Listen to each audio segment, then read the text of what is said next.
திருக்குறளை கொடுத்த வள்ளுவனை நாம் எப்போதும் மனதில் கொள்ளணுமே. திருக்குறளை கொடுத்த வள்ளுவனை நாம் எப்போதும் மனதில் கொள்ளணுமே. செந்தமிழுக்கு பெருமையை சேர்த்தவனை நம் மனதார போற்றி வணங்கணுமே. திருக்குறளை கொடுத்த வள்ளுவனை நாம் எப்போதும் மனதில் கொள்ளணுமே. 1330 குறள் தந்தவன் கடலளவு கருத்தை அதனுள் அடக்கியவன். 1330 குறள் தந்தவன் கடலளவு கருத்தை அதனுள் அடக்கியவன். 2 அடியில் உலகத்தை தான் அளந்து தெய்வ புலவர் என்ற பெயரை பெற்றவன்தான். தெய்வ புலவர் என்ற பெயரை பெற்றவன்தான். திருக்குறளை கொடுத்த வள்ளுவனை நாம் எப்போதும் மனதில் கொள்ளணுமே.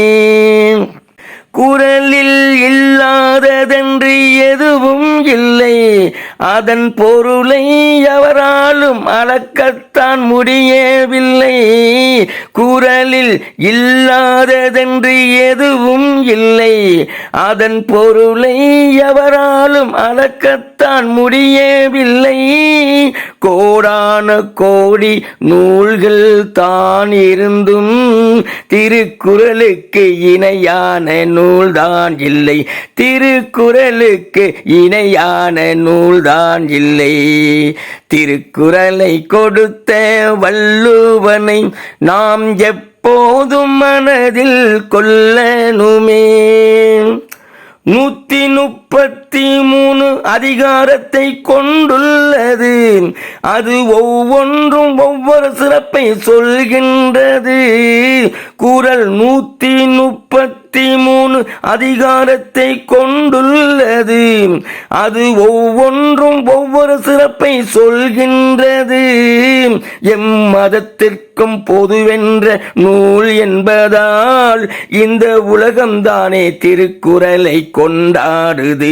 இந்த உலகம்தானே திருக்குறளை கொண்டாடுது.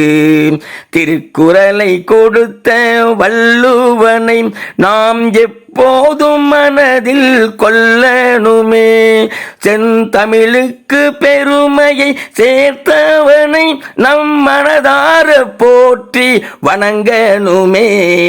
திருக்குறளை கொடுத்த வள்ளுவனை நாம் எப்போதும் மனதில் கொள்ளணுமே.